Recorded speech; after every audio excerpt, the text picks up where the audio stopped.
Vamos continuar conversando sobre o poder de Deus? Atos capítulo 1, versículo 8. Mas receberão poder quando o Espírito Santo descer sobre vocês, e serão minhas testemunhas em Jerusalém, em toda a Judéia, Samaria e até os confins da terra. Como a Páscoa, a festa de Pentecostes, que celebraremos no próximo fim de semana, ela ganhou uma nova perspectiva dentro do calendário cristão, se tornando uma das datas mais comemoradas entre os cristãos. O que comemoramos em Pentecostes? A descida do Espírito Santo para habitar em mim, para habitar em ti, para habitar nos discípulos de Cristo. Esse ano, Pentecostes se dará no dia 24 de maio, próximo domingo. E por isso decidimos entrar em uma jornada de 3 mensagens falando sobre a pessoa do Espírito Santo, falando sobre o poder de Deus. Começamos na última semana falando sobre o Deus que habita em mim, o Deus que habita em nós. Um Deus criador do universo, um Deus todo-poderoso, mas que escolheu morar não em templos feitos por mãos humanas.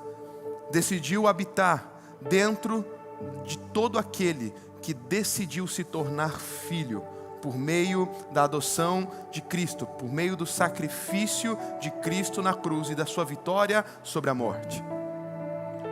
É isso que celebramos no Pentecostes. Este Deus veio habitar em nós. Não apenas entre nós, em nós. Celebraremos esta festa de Pentecostes na próxima semana, reunidos todos aqui em nossas celebrações. Por isso você não pode ficar de fora semana que vem. Vamos encerrar a nossa série de mensagens com uma linda celebração ao Espírito de Deus. Nesta que é a segunda mensagem, nós conversaremos sobre manter a chama acesa. Mantendo a chama acesa é o título que carrega esta segunda mensagem. Nosso texto base se encontra em 1 Tessalonicenses, capítulo 5, versículo 19. Não apaguem o Espírito. Você pode ler comigo em alta voz? Vamos lá? 1, 2, 3 e... Não apaguem o Espírito. Levítico 6, versículos 12 e 13. Mantenha-se aceso o fogo no altar. Não deve ser apagado. Toda manhã o sacerdote acrescentará lenha, arrumará o holocausto sobre o fogo e queimará sobre ele gordura das ofertas de comunhão. Mantenha-se o fogo continuamente aceso no altar. Não deve ser apagado. Quando Paulo diz não apaguem o Espírito, o que estaria dizendo Paulo? Será que ele está falando sobre apagar uma emoção religiosa? Na verdade, eu percebo que o intuito dele é muito mais profundo do que isso. Ele está falando sobre sufocar a atuação do Espírito de Deus. Tanto que a palavra no grego para apagar, na verdade ela significa literalmente abafar. Suprimir um fogo para que este se apague. Abafar um fogo para que este se apague. Eu fiquei lembrando das aulas de química. Eu fiquei lembrando dos nossos adolescentes que tem o combustão. Combustão está chegando também aí, já juro. Eu estava conversando com eles esses dias, por isso que está fresco na minha mente. Aí você já entende que o evangelho também é cultura. Para química, para física, para ciência. Como que um corpo entra em combustão? Precisa de 3 elementos centrais. Combustível. Combustível é o que vai ser queimado. Pode ser sólido, papel, madeira, ou líquido, gasolina, etanol. Você coloca combustível no teu carro e esse combustível vai ser queimado. Existe uma explosão que queima o combustível para que o teu carro tenha então agora movimento. Certo? Mas não é só o combustível, você precisa de mais uma equação, você precisa de mais um elemento nesta equação. Que elemento que é? É o comburente. O que o comburente faz? O comburente geralmente é o oxigênio que está em abundância na atmosfera terrestre. E o oxigênio, quando se liga ao combustível, juntamente com um terceiro elemento, que é a energia de ignição, pode ser uma faísca, acende o fogo no objeto. Uma combustão acontece. e aí a fogueira acende, e aí o teu carro, então, por conta da combustão, tem toda a força necessária para estar em movimento. É assim que funciona o processo de combustão. E pastor, o que isso tem a ver com a minha vida espiritual? Bom, vamos lá. Você lembra nas aulas do teu ensino fundamental, quando nós fazíamos aquela experiência simples de ter um objeto em combustão em cima da mesa? Então tem lá um objeto pegando fogo, seja um papel, seja uma madeira, seja qualquer coisa pegando fogo em cima da mesa. Aí de repente o professor vinha com um objeto, com qualquer tampa que tampasse totalmente aquele outro objeto que estava queimando. E quando você coloca em cima o objeto e tampa todo o contato com o oxigênio, todo o contato com o ar, o que acontece com aquele objeto que estava queimando? Apaga. Por quê? Porque o comburente, o oxigênio, saiu da equação. E sem o oxigênio não tem fogo. Presta atenção no que eu estou falando. Qual que é a grande questão? Diante dessa experiência simples que se faz no ensino fundamental, alguém poderia chegar à conclusão: olha, se o fogo acabou, se o fogo parou de pegar, se o fogo foi abafado, quer dizer que não existe mais oxigênio. É isso que poderia se chegar à conclusão? Sim ou não? Não. É óbvio que não. O oxigênio continua existindo. Não é porque o oxigênio não está dentro daquele objeto, não é porque o oxigênio não está mais naquela equação que o oxigênio não existe. Ele existe, está aí na atmosfera. Só que alguém abafou. Fala comigo, abafou. Alguém abafou. E agora, sem a entrada de oxigênio, o fogo abafou. E o fogo apagou. Pastor, não estou entendendo ainda onde você quer chegar, então fica aqui comigo. Quando Paulo usa a expressão, não apagueis o espírito, e no grego a palavra apagar, ela vem da raiz abafar, é isso que Paulo está ensinando. Paulo está ensinando a cada um de nós que a conclusão óbvia ao apagar o espírito não é que eu e você eliminamos o espírito. Afinal, como pode um homem, como pode uma mulher, como pode seres mortais como nós abafarmos ou extinguirmos o Deus Todo-Poderoso da equação? O que acontece, na verdade, quando Paulo diz não apagueis o espírito, é que o Espírito continua querendo agir, reagir, nos inundar e gerar uma combustão em nós, para que estejamos pegando fogo pela presença dEle. Mas o que acontece é que nós, por negligência, nós abafamos a sua ação. Ele continua ao redor, Ele continua perto de nós, Ele continua querendo falar conosco, agir em nós, agir através de nós, mas nós abafamos a sua ação, negligenciando a sua voz, não estando atento àquilo que Ele quer fazer, e por isso a ação dEle não é mais visível em nossas vidas, e permanecemos apagados diante dEle. Fez sentido isso? Fez? Muita viagem? Pode falar, muita viagem, mas fez sentido, pastor. Fez sentido, amém? Sabe, a grande questão é que a manifestação do poder de Deus, a sensibilidade à sua voz e esse ardor, este queimar no nosso coração podem ser abafados por negligência. E talvez ao ouvir tudo isso, mais uma dúvida surja no teu coração: pastor, tudo bem, mas eu estou há pouco tempo na igreja, eu estou há pouco tempo caminhando com Cristo, e eu não entendo por que a igreja fala sobre fogo. Eu não entendo por que a gente acabou de cantar. Eu vou queimar, Deus vai me queimar. Que negócio é esse? Por que Deus quer me queimar? Por que Deus quer tacar fogo nas pessoas? Não estou entendendo.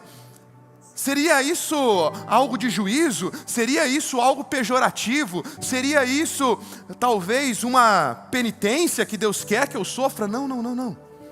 Deixe-me explicar dentro da palavra de Deus. Quando eu olho para a Bíblia, quando eu olho para palavra que Ele mesmo nos deixou, eu percebo que existem figuras que nos ajudam a compreender a pessoa e a obra do Espírito. Não que elas expliquem quem é Deus, porque um Deus todo-poderoso é impossível de ser explicado em palavras. Mas essas figuras trazem mais do que um significado. Elas nos revelam características importantes sobre quem o Espírito é e como ele age. A Bíblia, por exemplo, nos apresenta o Espírito de Deus como água, como vento, como óleo, como pomba e sim, também como fogo. Essas imagens, elas não definem completamente como o Espírito é, não. O Espírito não é uma chama de fogo. O Espírito não é um rio de água, literalmente. O Espírito não é uma pomba, literalmente.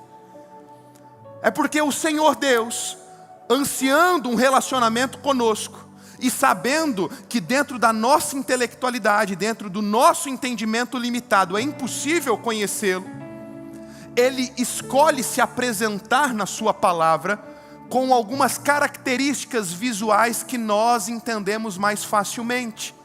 De modo que ao ler as Escrituras, nós consigamos dentro de algumas coisas que para nós são visíveis e habituais no dia a dia, entender um pouco melhor de como Ele age, de como Ele é e do que Ele tem para nós.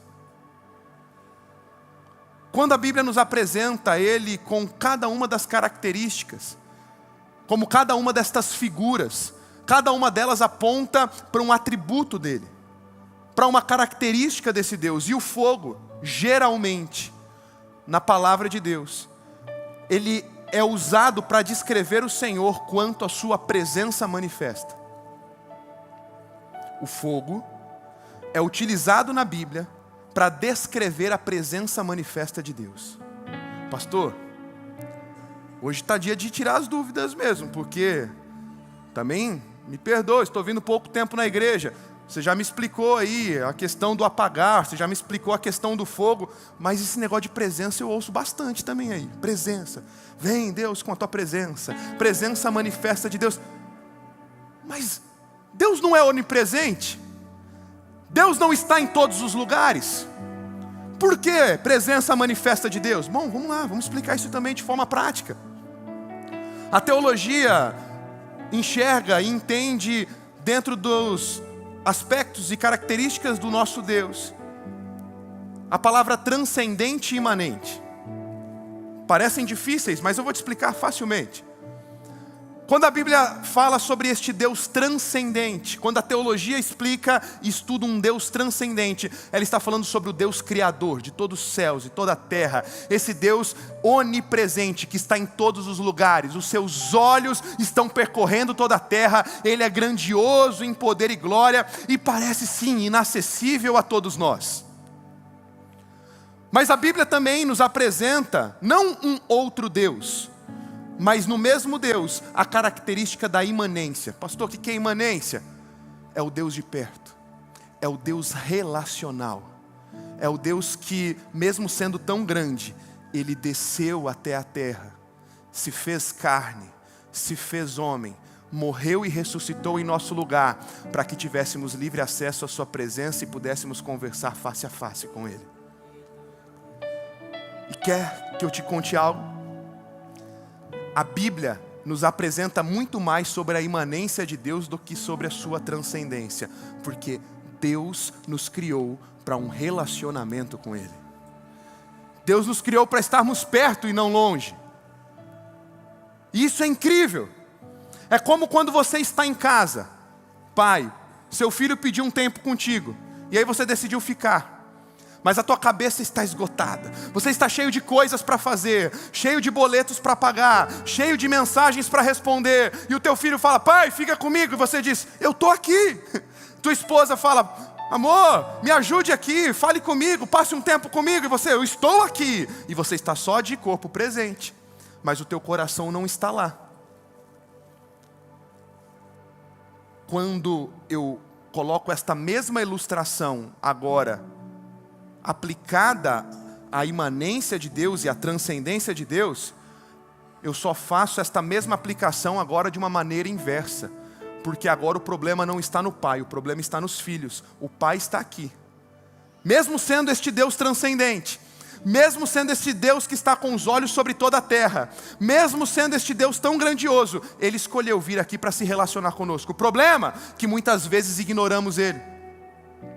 O problema é que muitas vezes não damos valor a esta presença manifesta que quer se revelar a nós, que quer partilhar conosco de momentos tão lindos, porque sim, mesmo em meio a esta coletividade, mesmo em meio a milhares de pessoas que estão aqui, outras milhares pela internet, Deus quer se revelar intimamente a você de maneira individual. Deus quer tocar nas tuas individualidades. Deus quer trabalhar algo específico contigo ainda esta noite, para que você saiba que você é amado e você é alvo do amor dele. E isso é incrível, mas muitas vezes negligenciamos, abafamos, impedimos os nossos ouvidos de ouvir a voz dele e impedimos o nosso coração de se aproximar. Diga comigo, aproximar. Essa é a palavra-chave para você nessa noite. Guarda isso, aproximar. Eu vou falar muito sobre isso nestes próximos minutos. Sabe por quê? Agora eu quero, por alguns minutos, em toda esta mensagem, em todo esse sermão, ir para a palavra de Deus. Agora que você entendeu que o fogo na Bíblia fala sobre a presença manifesta, agora que você sabe o que é presença manifesta, eu vou para a Bíblia. Porque talvez agora uma dúvida surja no teu coração: para que viver esta presença manifesta? Para que ter este fogo? Para que me relacionar com este Deus? Bom, vamos para a Bíblia e vamos ver vários e vários momentos onde a Bíblia nos mostra Deus como fogo e o que este fogo produziu nos personagens bíblicos. E diante disso, você escolhe hoje se você quer que este fogo te toque ou se você quer permanecer do jeito que está. Vamos juntos nessa? A nossa história começa lá em Êxodo capítulo 3. A primeira história desta noite se encontra em Êxodo capítulo 3. Esta é a história de um homem chamado Moisés.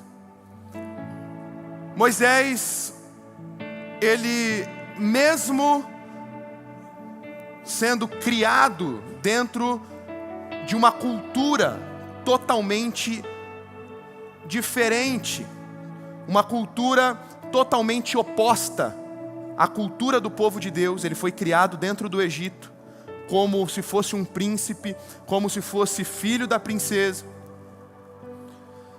Por ter tido contato com a sua mãe na primeira infância, ele carregava algo dentro dele, um senso de propósito, um senso de direção. Ele sabia que mesmo pertencendo à cultura do Egito, aquela cultura não era a verdadeira cultura dele.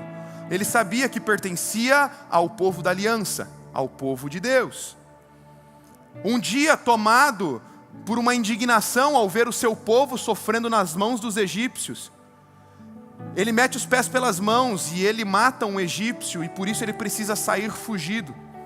Ele precisa ir para o deserto, uma região muito longe, onde lá ele ficaria por alguns anos até a poeira baixar, para que ele voltasse para o Egito e pudesse então cumprir o seu destino profético de libertar o povo de Deus das mãos da escravidão do Egito. Lá no deserto, ele se casa. Lá no deserto, ele começa a cuidar então do rebanho do seu sogro chamado Jetro. E um dia cuidando das ovelhas, um dia cuidando daquele mesmo rebanho, do seu mesmo sogro, no mesmo deserto, no mesmo lugar de sempre, assim como você amanhã vai para o mesmo trabalho, na mesma repartição pública, no mesmo escritório, no mesmo comércio, fazer as mesmas coisas rotineiras. Um dia algo diferente acontece. Ele está andando em meio ao deserto e ele vê uma sarça, uma pequena árvore. E esta árvore estava pegando fogo. Diga comigo, fogo. Olha o fogo de Deus aqui. A sarça pegava fogo e isso era normal também no deserto. É normal que no deserto pequenas árvores entrem em um processo de autocombustão. Mas uma coisa chama a atenção dele. A sarça pegava fogo, mas não se consumia. Isso é revelador.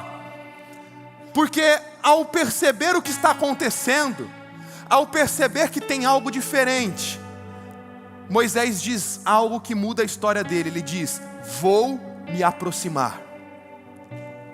Vou me aproximar. Essa é a chave para você nessa noite, meu irmão. Aproximação. Se aproximar. Ele diz: eu vou ver o que está acontecendo, porque algo começa a incomodar ele. Algo começa a mudar as suas estruturas internas. Até então ele ouvia falar sobre o Deus da sua mãe, sobre o Deus dos seus antepassados, mas agora esse Deus estava chamando ele para um relacionamento pessoal. E ele diz: eu vou me aproximar. E quando ele se aproxima, ele tem um encontro com Deus que dá identidade, propósito e direção para ele. E sabe o que eu acho mais revelador, meu irmão?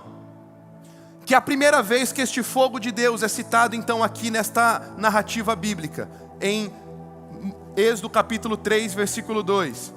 Eu vejo uma sarça que pega fogo, mas não se consome. E esta sarça deve ser uma representação da minha e da tua vida. Pastor, como assim? Como que eu posso pegar fogo e não me consumir?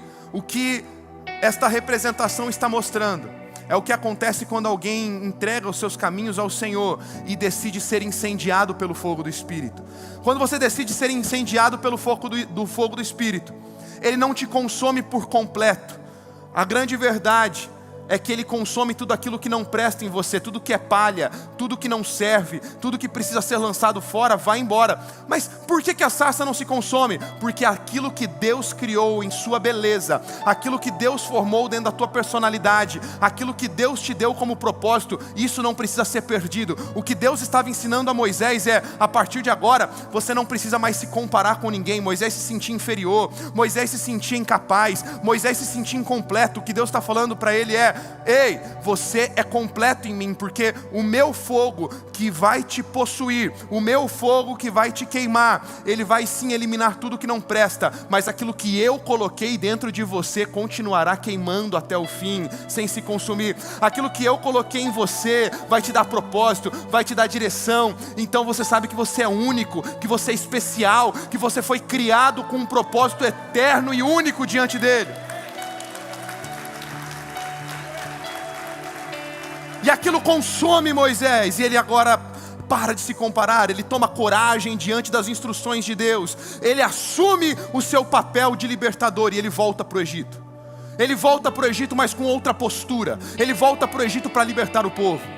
E agora ele encara o faraó. E o faraó então, depois de algumas pragas que o Senhor envia, deixa o povo ir. E agora eles estão no deserto. E no deserto, você sabe como é: calor de dia, frio à noite. E não só o frio da noite os persegue, mas e os perigos do deserto? Animais peçonhentos e todos os outros desafios de se atravessar um deserto. Mas os capítulos se passam, e agora eu já estou em Êxodo capítulo 13. Você que está com a tua Bíblia anotando, Êxodo capítulo 13. No versículo 21 e 22, diz que durante o dia o Senhor mandava uma coluna de nuvem para guiá-los no caminho, e de noite uma coluna de fogo para iluminá-los, e assim podiam caminhar de dia e de noite, e a coluna de nuvem não se afastava do povo de dia, nem a coluna de fogo de noite. Sim, em meio aos perigos do deserto, agora mais uma vez o fogo de Deus se apresenta a Moisés, mas não como um fogo que dá propósito e identidade como lá na sarça. Agora ele se apresenta como um Deus do fogo que dá direção e um Deus do fogo que traz proteção. Diga comigo: direção. Diga comigo: proteção. Depois de ter a tua identidade restaurada no Senhor, muitas vezes você entende quem você é, mas se sente perdido na missão. Se sente perdido diante de tantos desafios da vida cristã. E quando a Bíblia nos apresenta este Deus por meio do fogo, ela também está nos apresentando um Deus que quer dirigir todas as áreas da nossa vida. Pastor, até no deserto? Sim. Porque seguir a Deus não quer dizer que a partir de agora você não tenha mais que enfrentar dilemas, dificuldades. Não quer dizer que você não tenha que atravessar mais desertos. Não quer dizer que você não tenha mais lutas. Quer dizer que mesmo em meio ao deserto que você foi levado para atravessar, porque o deserto não é um lugar para você morar, o deserto é um lugar para você passar em linha reta. E mesmo quando estiver no deserto, você sabe que o fogo de Deus vai estar cuidando de você, te guiando, te protegendo, não permitindo que nenhum animal peçonhento te ataque, não permitindo que a longa noite fria do deserto te pare e te desanime. O fogo de Deus esteve com eles todas as noites da trajetória até que chegassem na terra prometida. Esse é o fogo de Deus, que dá identidade, que dá direção, que traz proteção. Mas aí em meio ao deserto, agora eu já avancei os livros da Bíblia. Agora eu estou em Levítico capítulo 9. Passa aí, Levítico capítulo 9. Estávamos em Êxodo. Próximo livro já, Levítico. Levítico capítulo 9. O que está acontecendo em Levítico 9? Vamos ler? Versículo 23, versículo 24. Acompanhe comigo a leitura, estará projetado nos telões. Assim Moisés e Arão entraram na tenda do encontro. Quando saíram, abençoaram o povo, e a glória do Senhor apareceu a todos eles. Saiu fogo da presença do Senhor e consumiu o holocausto e as porções de gordura sobre o altar. E quando todo o povo viu isso, gritou de alegria. Diga comigo, alegria. E prostrou-se com o rosto em terra. Alegria, uau. Entendi, pastor, alegria. Mas calma, deixa eu te explicar o que vem antes da alegria. Deixa eu te explicar o porquê que eles estão alegres. Fica comigo, para você não perder nada. 3 capítulos antes, Levítico 6, uma ordem foi dada por Deus: construam um tabernáculo, construam uma tenda, e nesta tenda será feita adoração, nesta tenda será feitos sacrifícios. Pastor, que sacrifícios? Bom, hoje, eu e você temos perdão dos pecados e temos uma nova vida em Cristo, por conta do sacrifício que Jesus fez por nós na cruz do Calvário, amém? Mas antes de Jesus vir no Velho Testamento, como que as pessoas tinham perdão dos pecados? Era necessário um sacrifício que apontasse para o sacrifício de Jesus que viria a acontecer. Era um sacrifício de um cordeiro. Eles pegavam um animal, um cordeiro perfeito, eles levavam para o sacrifício. O sacerdote, que era a voz de Deus em meio ao povo, era este intermediador. O sacerdote levava aquele cordeiro até o altar, e no altar ele sacrificava para que houvesse expiação, perdão dos pecados do povo. Até que a gente está junto? Em Levítico capítulo 6, que nós já lemos hoje, lá no início da mensagem, lá na introdução da mensagem, Deus dá uma orientação, Deus dá uma ordem para o sacerdote Arão e para os seus filhos. É de responsabilidade da família sacerdotal construir um altar, e quando este altar estiver construído, Deus vai mandar fogo, e esse fogo vai consumir o altar e vai ficar queimando. E a partir deste momento que o fogo está queimando, o sacerdote e a família, todas as manhãs, vão tirar as cinzas do altar, porque depois de uma noite queimando, a lenha virou cinzas. E cinza no fogo só faz fumaça. Então tira as cinzas, guarda em um local cerimonialmente puro e deixe reservado. Pega a lenha nova, coloca no altar, e o fogo deve arder continuamente no altar. E o texto diz: não deve ser apagado. O que eu acabei de ler com vocês em Levítico 9, dessa alegria, é exatamente o resultado da obediência ao passo a passo que foi dado ao sacerdote Arão e aos seus filhos. No capítulo 9, eles preparam um altar, o povo leva os sacrifícios lá, o cordeiro, eles colocam no altar, colocam lenha, eles oram e Deus responde com fogo do céu. Imagina a cena? Consegue imaginar comigo a cena? O fogo caindo, e aquele fogo enorme, e eles celebrando, e muita alegria, e Moisés e Arão levando o povo a adorar a Jesus, ao Senhor, e se render diante dele com o rosto em terra. Uau, que alegria, que adoração! Pega a tua Bíblia, capítulo 10, próxima página dela. Eu sei que nós não vamos ler, para ganhar tempo, mas eu de você na tua casa depois, conferia, tá bom? Tudo que você ouvir de qualquer pregador, vai anotando, chega na tua casa, abre a tua Bíblia, vai conferir, vai ler, faça como a Bíblia falava sobre os bereanos, aqueles que examinavam as escrituras para ver se tudo que estava sendo anunciado a eles era verdadeiro. Vai ter teu tempo com Deus. Bom, Levítico 10, Nadab e Abiú, novos personagens para nós. Quem são eles? Filhos do sacerdote Arão. Eles dormiram no ponto, eles perderam o time, eles acordaram atrasados e esqueceram de tirar as cinzas. Eles esqueceram de colocar lenha nova, e o fogo fez o quê? Apagou. Bom, eles tinham duas opções. Eles podiam pedir perdão, eles podiam se quebrantar, eles podiam falar: Senhor, perdão, não fizemos o que o Senhor mandou. Mas eles tentaram dar uma de espertalhões. Já sabemos como fazer, já aprendemos como que igreja funciona, já aprendemos como o sacrifício funciona. Tem o altar, o fogo apagou, tudo bem, vamos colocar lenha agora, vamos tirar cinzas mesmo que já esteja tarde, e vamos colocar o nosso próprio fogo. E quando eles colocam o próprio fogo, esse fogo volta para eles, e eles morrem naquele mesmo instante. A Bíblia diz que no lugar da alegria do capítulo 9, houve pranto, houve lamento, houve luto. Será que você pode participar comigo agora para a gente tentar entender um pouquinho mais aqui?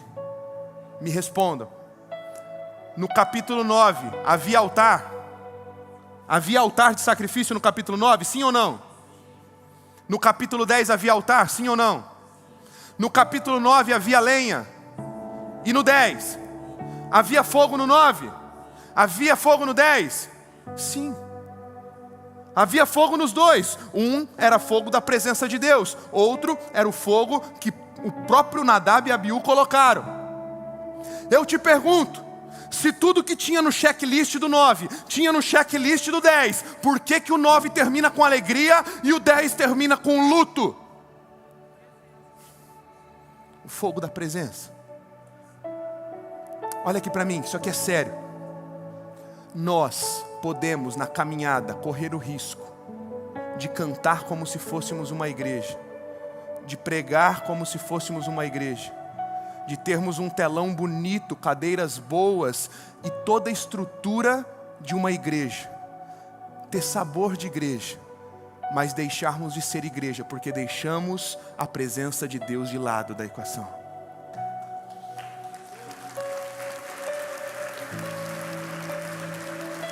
Olha aqui para mim.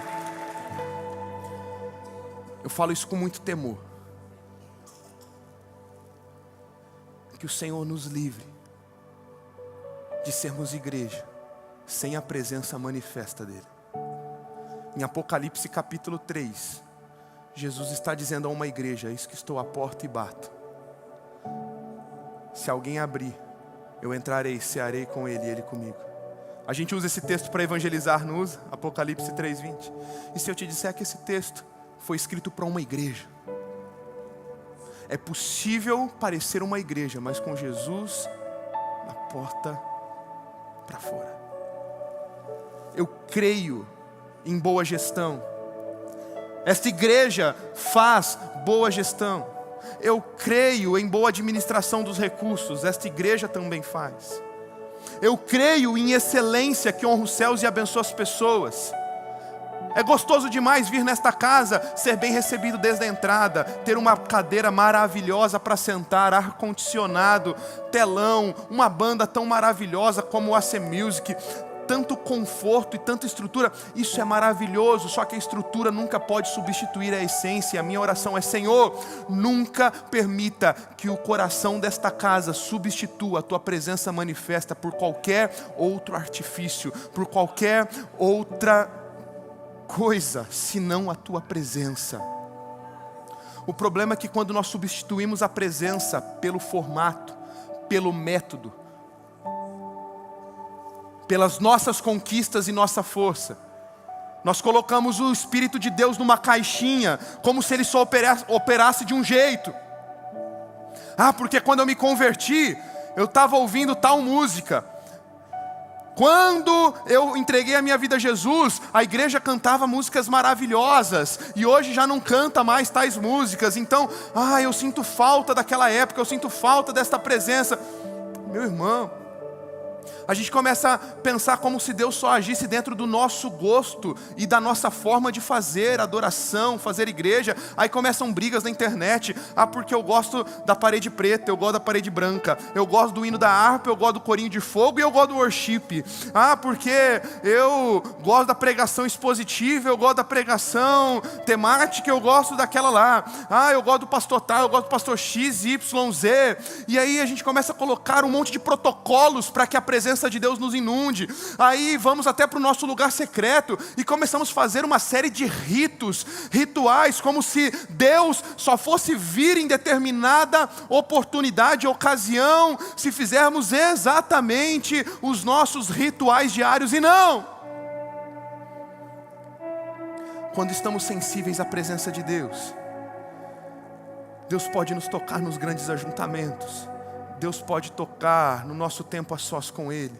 Deus pode nos tocar dentro do nosso trabalho, como Moisés estava cuidando do rebanho do seu sogro, num dia despretensioso, como se nada fosse acontecer, e de repente a presença de Deus te toma, a presença de Deus te invade, o fogo de Deus te envolve, e as coisas começam a mudar naquele dia. Sabe o que eu tenho aprendido? Que quanto mais eu me aproximo, como Moisés se aproximou dessa presença, mas eu percebo que eu não sei fazer nada sem Ele. Mas eu começo a abrir mão dos meus projetos pessoais. Esse é um erro, esse é um risco para nós líderes. Seja você líder na igreja, líder de célula, líder no teu trabalho, você empresário. Nós começamos a fazer alguns projetos, conferências, encontros, face a faces e afins. E nós começamos a valorizar mais o método do que a essência que nós estamos carregando. Essa é uma tentação para todo pregador. Ou você acha que com algum tempo pregando, com boas técnicas de oratória, não aprendemos aquilo que faz com que as pessoas reajam mais, com aquilo que as pessoas deem mais aplausos e sintam mais arrepio?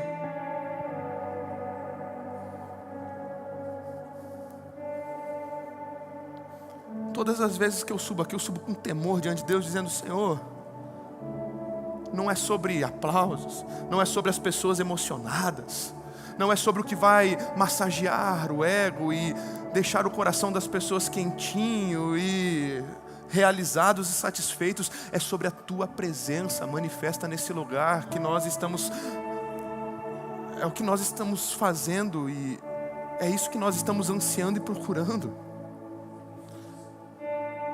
Líder, pastor, empresário, pai, mãe, quanto mais nós nos aproximamos da presença, mais nós entendemos que a nossa própria capacidade humana, a nossa própria capacidade de gerir, liderar e fazer, não é nada diante da presença manifesta de Deus. Abra mão das tuas convicções. Abra mão do teu jeito, porque sempre foi assim, tá bom? Se Deus quiser mudar, a gente muda tudo. Se Deus pedir para tomarmos outro caminho, mudamos tudo, porque é Ele quem dá identidade, é Ele quem dá direção, é Ele quem traz proteção, e é Ele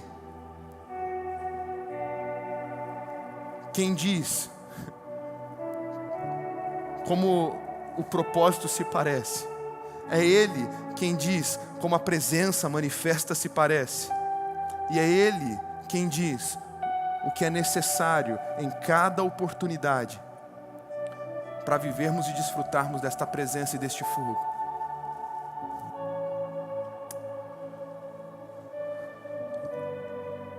Isaías capítulo 6, versículos de 1 a 7. Aqui eu já andei algumas milhas e algumas passagens bíblicas, e eu chego em um profeta chamado Isaías.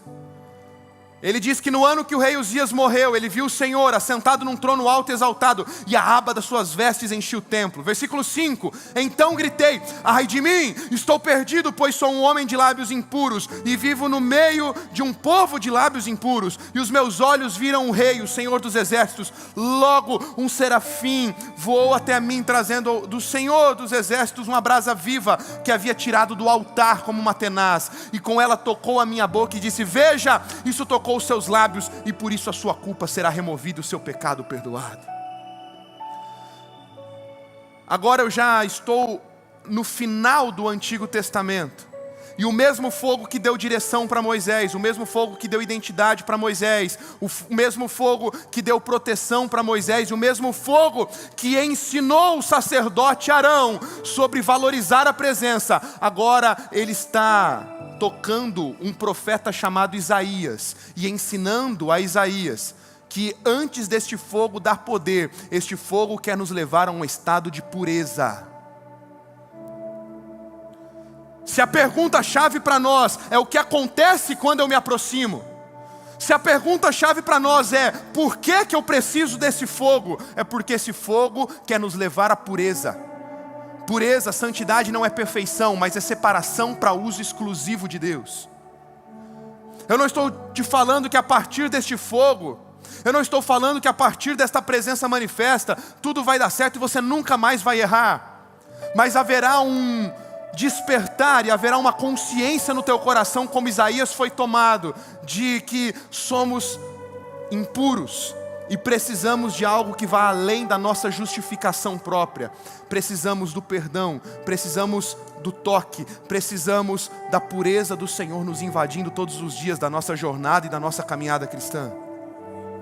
Viver com Deus é viver sabiamente e seriamente. Viver com Deus não é brincadeira. Sim, o Senhor nos chama e nos dá nova identidade, mesmo ainda dos nossos pecados. Sim, o Senhor nos chama e nos dá direção e propósito, mesmo ainda na nossa antiga maneira de viver. Mas a partir do momento que nos rendemos e nos submetemos a Ele, precisa ser transformado algo em nós. Não dá para viver do mesmo jeito. Não dá para ficar frequentando igreja por muitos e muitos meses, muitos e muitos anos, e permitir que a nossa vida continue nos mesmos erros, nas mesmas falhas, da mesma forma. É necessário santidade. É necessário separação, é necessário exclusividade para Deus, é necessário pureza.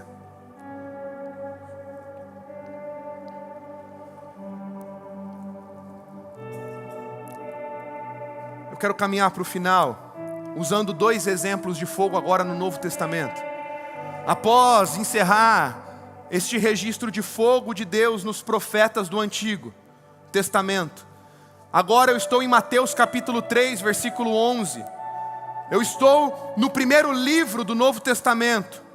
E João Batista, aquele que anuncia Cristo, ele diz: eu os batizo com água para arrependimento, mas depois de mim vem alguém mais poderoso que eu, tanto que não sou digno de lavar e levar as suas sandálias. Ele os batizará com o Espírito Santo e com fogo. Você e eu precisamos desse fogo, porque é este fogo que nos batiza. Esse fogo que nos faz mergulhar nele e sermos então tomados pela sua glória e dar então um controle total da nossa vida a Ele, para que sejamos testemunhas dele por todos os lugares onde passamos. Mas eu não vou me delongar no batismo no Espírito Santo, porque eu quero só gerar uma expectativa no teu coração para a semana que vem. Semana que vem, domingo de Pentecostes, vem para o culto. Vem para o culto, porque nós vamos encerrar essa série falando sobre o batismo no Espírito Santo. E você vai ser batizado no Espírito Santo em nome de Jesus. Você vai mergulhar no Espírito de Deus. Eu quero encerrar a nossa jornada da noite no texto de Atos capítulo 2. Vai, você que está com a Bíblia. Fizemos uma boa jornada hoje pela Bíblia. Fizemos uma boa exposição das Escrituras. Agora eu estou em Atos capítulo 2. O versículo é o de 2 a 4. E aqui é a última passagem de Deus como fogo que eu quero te apresentar nessa noite. E essa fica comigo, porque essa é para nós terminarmos aqui. Os discípulos estavam reunidos num só lugar, no cenáculo, esperando o dia de Pentecostes, esperando a descida do Espírito Santo. E de repente veio do céu um som, como de um vento muito forte, e encheu toda a casa na qual estavam assentados. Viram o que parecia línguas de fogo que se separaram, e então pousaram sobre cada um deles. Eu vou ler novamente. E pousaram sobre cada um deles.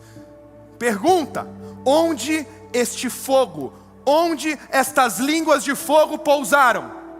Vamos lá, igreja, me ajude. Onde que as línguas de fogo pousaram? Sobre cada um deles. Olha para mim que isso aqui é revelador. O Antigo Testamento é uma sombra daquilo que haveria de vir no Novo. O Velho Testamento é simplesmente um anúncio, uma representação daquilo que começaria a acontecer no Novo. No Antigo Testamento, em Levítico 6, 9 e 10, quando li com vocês há pouco, quando o fogo de Deus caía, ele caía sobre onde? Onde que o fogo de Deus caía em Levítico? No altar. Num altar que era feito de pedras. Mas agora em Romanos capítulo 8, em Romanos capítulo 9, agora também em 1 Coríntios capítulo 3, a palavra de Deus vai dizer que, sabe o que este altar do Antigo Testamento representa? Bate no peito e fala assim: fala comigo, eu sou o altar de Deus. Sim, você é o altar de Deus. Então agora, em Atos capítulo 2, quando o Espírito Santo vem, ele não vem mais sobre o altar de pedra. A Bíblia diz que ele vem sobre cada um deles. A Bíblia diz que ele vem sobre cada discípulo de Cristo. Ele vem sobre cada um de nós. E preste atenção no resultado. Eles ficam cheios do Espírito Santo e começam a falar em outras línguas conforme o Espírito os capacitava. O fogo que antigamente ficava trancado no Santo dos Santos, agora ele habita no meu e no seu peito. E este fogo que nos persegue, e este fogo que nos consome, este fogo que então nos queima para dar identidade, para dar clareza, para dar direção, para dar proteção. É este fogo que agora nos ensina o caminho para a presença. Esse fogo é que nos dá pureza. Esse fogo é que nos batiza no Espírito. E é este fogo que nos dá propósito de sermos testemunhas em todas as partes deste mundo até que Ele venha. Pastor, o que eu preciso fazer? Levítico 6. Hoje é uma boa noite para você tirar as cinzas do altar. As tuas experiências de ontem não servem para hoje. Pastor, eu já tive muita experiência com Deus. Tá bom, pega essas experiências, coloca num local cerimonialmente puro e coloca lenha nova para queimar, porque Deus ainda continua fazendo milagres, Deus ainda continua operando maravilhas, Deus ainda continua ministrando dons, Deus ainda continua ativando seus filhos para serem cheios do Espírito Santo. Deus ainda continua querendo nos dar as experiências mais lindas e mais fortes da nossa vida. Eu quero orar por você. Eu quero orar para que o fogo de Deus te toque, para que o fogo de Deus te inunde nesta noite. Você que está no teu lugar, eu quero pedir para que você se levante. Já existem irmãos aqui que estão buscando renovação espiritual. Eu tenho poucos minutos, eu tenho 2 minutos para encerrar. Sai do teu lugar e vem aqui. Vem buscar renovação espiritual. Vem queimar de novo por Ele. Vem buscar o teu milagre. Vem buscar uma ativação nos dons. Você que está na tua casa, através do campus online, põe a mão no teu coração agora, receba a renovação espiritual. Vamos lá. A mais dele. Só por ti, aqui estou, sacrifício sou, quero que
oro agora por renovação espiritual. Eu oro por renovação de experiências. Assim como oramos nas celebrações anteriores, eu oro agora também por filhos e filhas do Senhor que precisam avivar dons. Filhos e filhas que tiveram já experiências incríveis contigo no operar dos dons. Palavras de conhecimento, palavras de sabedoria, profecia, discernimento de espírito, dons de curar, dons de manifestar milagres, dom do discernimento de espíritos, dom da fé, dom da variedade de línguas, dom da interpretação de novas línguas.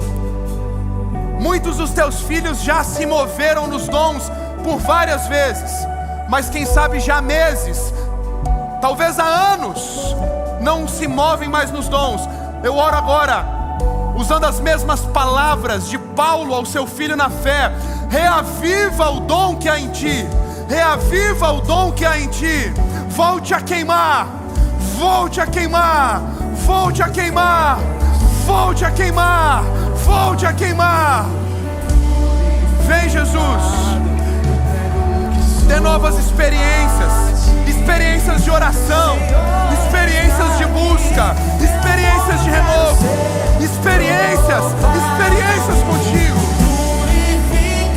Sim, Jesus. Entrego o que sou a ti, Senhor, eis-me aqui. Jesus, eu oro também por cura. Fogo de Deus, purifica e cura doenças de ordem física, emocional, espiritual. Sejam curados agora em nome de Jesus. Seja curada agora em nome de Jesus. Nós damos uma ordem a toda doença, a toda enfermidade: saiam, saiam em nome de Jesus. Oramos agora, câncer, regrida, retroceda. Nós oramos agora, depressão, ansiedade, síndrome do pânico, terror noturno. Nós oramos agora, tendões, ligamentos, ossos, voltem ao normal, no poder do nome de Jesus. Sejam tocados pelo fogo do Espírito. Fogo que cura, fogo que transforma, fogo que dá direção, fogo que traz proteção. E por fim, Senhor, eu oro também por um fogo de pureza. Existem jovens, adolescentes que estão ajoelhados nesse altar, clamando por pureza, clamando: Senhor, me ajuda, porque eu não sei como fazer. Existem jovens aqui orando: Senhor, eu não quero pecar, Senhor, eu não quero falhar, Senhor, eu não quero me prostrar ao pecado. Vem fogo refinador, vem fogo de Deus, como foi com Isaías, e toca os nossos lábios. Senhor, dê pureza, dê santidade. Não aceitamos viver uma vida medíocre, queremos viver a vida abundante que o Senhor tem para nós. Vem fogo de Deus, vem fogo de Deus. Obrigado, obrigado, Espírito de Deus. Vem sobre nós, Deus, que o teu amor tão grande, a graça maravilhosa de Jesus Cristo, Filho, as consolações, assim como o poder, a amizade, os dons, o fogo do amado Espírito Santo, seja com o teu povo hoje e para todos sempre. Amém. Amém.